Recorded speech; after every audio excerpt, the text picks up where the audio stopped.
Hello, it is Leslie Lois Unfiltered. Thanks for checking us out. It is Tuesday, and that means Happy Shoes Day. You know I love my shoes, and I really love my wedges. And I've been trying to, I know a lot of the country is not having the best weather right now. I don't want to brag or anything, but we are, this is why this time of year is so popular here in Tucson, because like every event, I swear, that's outside is being held this month. And because, I don't know, it's 77 degrees out right now. Yeah, so maybe hopefully you'll get a bit warmer weather soon. So I'm bringing out the warm weather shoes. You know I love my wedges, so this is what I'm celebrating today, my shoes day. I love the kind of the snakeskin kind of, it's not real snakeskin, just, you know, and I love my wedges, can make them more comfortable. They're not super high. This is probably as high as I like to go for wedges. I have a few pair that are a little bit higher than this, but those are my shoes for Shoes Day. So yeah, what do you think? You like them? All right, let's get into talking about what happened on The Bachelor last night. It was hometown dates. Now, I did make a prediction of what I thought was going to happen. Did it happen? I predicted that the three moving on would be Hannah Ann, Madison, and Victoria. Was I right? Well, let's see. So first we get the hometown date with Hannah Ann, and I think I wrote all this stuff down. She's in Knoxville, Tennessee, okay?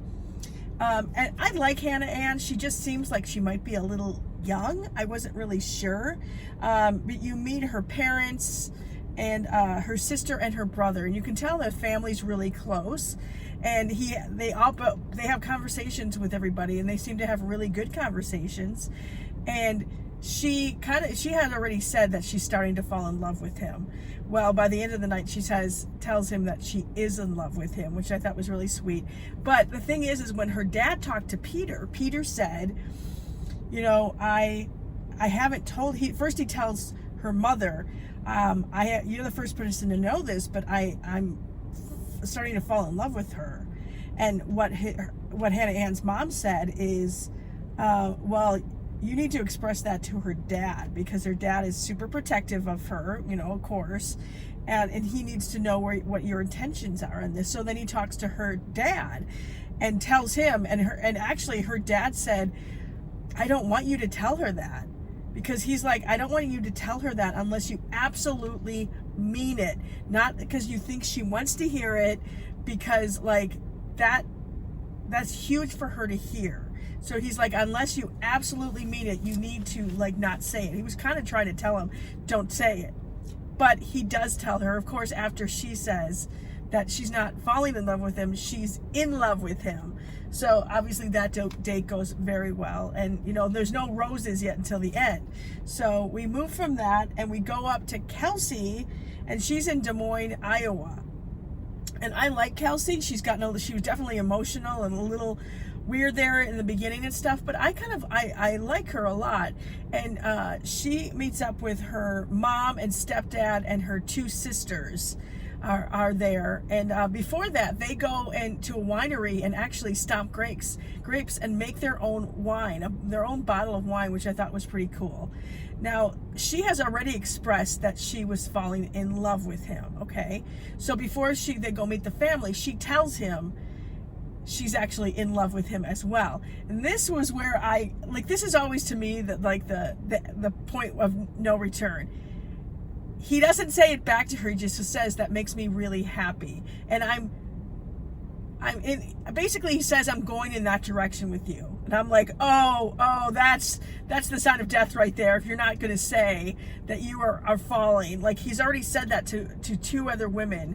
So if he's not saying it to you, I'm like, I don't know, right? So they have a great conversation, you know, with the family. They all really like him, and the sisters are like really like they've never seen her as happy as she is. Her mom notices it, everybody notices it, and she tells Peter that, and she's like, you know, just don't break her heart, because when she goes all in, she's all in, and she would not say that she loves you unless she absolutely meant it, which, well, most people say that. Like, I'm not going to tell a guy I'm involved with that I love him unless I actually really do. Duh. But anyway, I'm a little weary, okay, at this point. So then we go to Madison. Now, Madison is in Auburn, Alabama, and I didn't realize that her dad was the assistant coach, a basketball coach at Auburn College there. So Madison's heavily, like, that is her school. She loves it. And they go out to the basketball court, and it turns out that the head coach, I don't know his name, but he comes out. He's obviously known Madison, and he tells Peter, he's like, he goes, was by far the best high school basketball coach in town, but he goes, but that's not why I hired him. I hired him because he's a good man. He's a very good man. He's a good basketball coach. He's a good father. Like, talk about no pressure for Peter. I mean, this guy has been, like, talked up to really pretty high. So you've got that going, right? Like, oh yeah, no pressure. This guy's, like, talked about so highly. Can I live up to his expectations? And so we get to the family and we meet, and it's the parents, and she has two younger sisters. She's the oldest. And again, they are very religious and family, and there's nothing wrong with it. It's actually pretty cool. Well, her mom talks to her and says, have you talked to him about what you have decided and how much your faith means to you? And basically kind of like, have you told him that you're saving yourself for marriage? And she has not said anything to him, which I don't understand why she has not said anything yet. And it's interesting because she has not really said that she's even falling in love with him. She's having feelings, and she has strong feelings for him, but she has not said that she's in love with him or falling. He has told her, though, that he's falling in love with her. So, okay, I don't know how that always worries me when somebody's not, like, saying the same thing back to you, especially if it's the girl saying it on The Bachelor and she's not saying it. That would kind of give me some red flags, right? So then Peter talks to her dad, and he tells her that he's falling in love with Madison, and her dad was like, well, yeah, but you have other women. And Peter goes, well, if it ended this week, and he goes, but it's not ending this week. There's still more to come.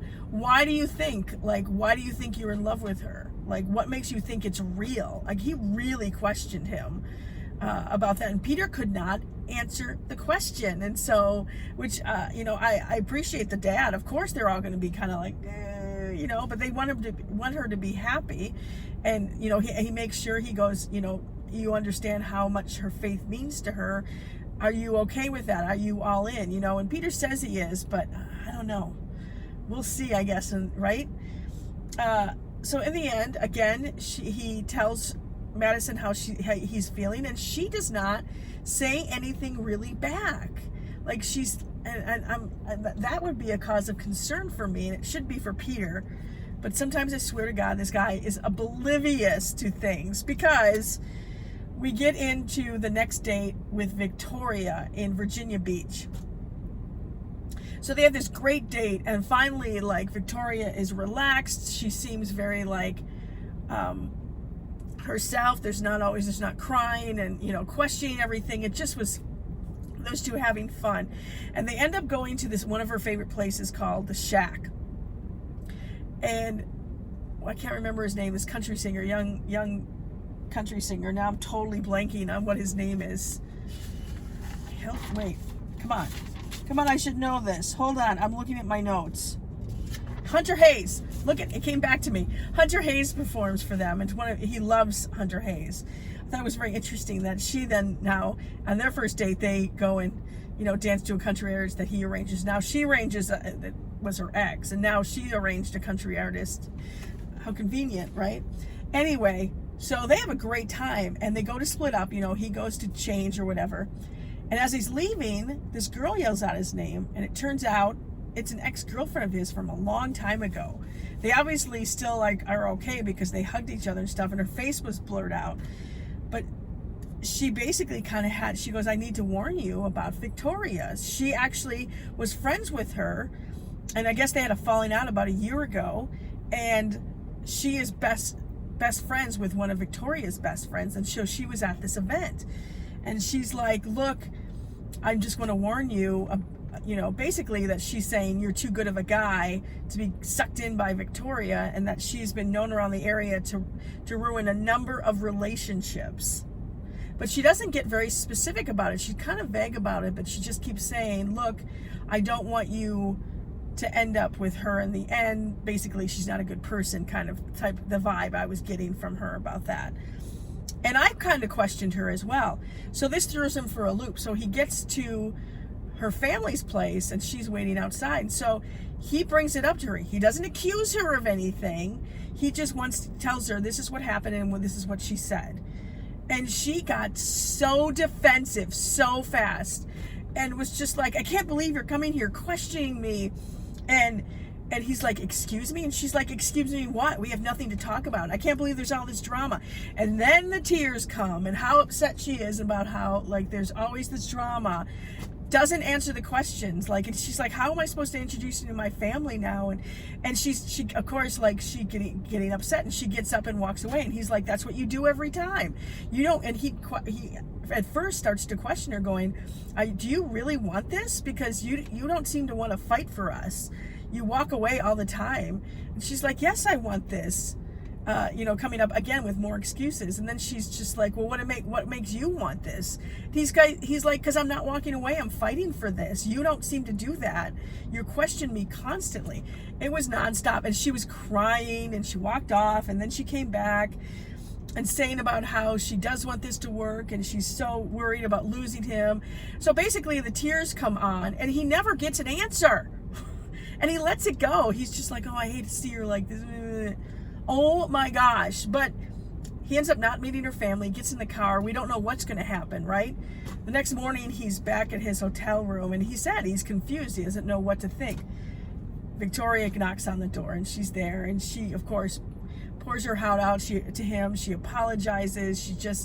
She's so scared of losing him, and all these other excuses, of course. And he doesn't want to make a decision yet. He wants to think about this. So now we get to the rose ceremony, and Victoria is pretty much convinced she's going home. Like, she's very upset about this whole thing. But in the end, who does he send home? Kelsey, which I predicted. And now there's all these memes going on around him, and they're like, wait a minute, we let this guy fly like planes for a living? Like, really? He can't see through this Victoria stuff? Oh my gosh, it's just like, what is wrong with you? Oh my gosh. There's rumors going around. There's a number of rumors going around. There's rumors that very few people know exactly what happens in the end. There's rumors now that he is with one of the producers. But here's the thing about that, because that's like a lot of people see him with this producer. All the Bachelor and Bachelorettes are assigned a handler that basically go with them everywhere to make sure they don't like say anything they're not supposed to say or whatever. And so I think this girl is being photographed with him all over, so people are thinking, oh, they're together. I guess we won't find out for a little bit. So next week, it's Fantasy Suite Dates, and we know Madison is saving herself. And at the very end, she says, Peter, can I talk to you? So I think she's finally going to tell him about that. I'm not sure exactly what that means, but we'll find out next week. I'm kind of like just so frustrated with a lot that's happening this season. So are you the same way? Okay, I'm done. Thanks for watching. I'll talk to you again on the next Leslie Lois Unfiltered. And by the way, if you are a fan of The Bachelor and Bachelorette, the Bachelor live show that's touring around the country, it's coming to Tucson next week, I believe the 26th or 27th, to Centennial Hall. I'm going. This should be pretty interesting. Tickets actually are pretty affordable, so you might want to check that out. I believe BroadwayInTucson.com is where you can check out tickets for that. So maybe I'll see you there. Maybe you'll be on stage, and maybe you'll be the one he picks. Oh, yeah. Oh, I can't wait. Okay, I'll talk to you later. Bye.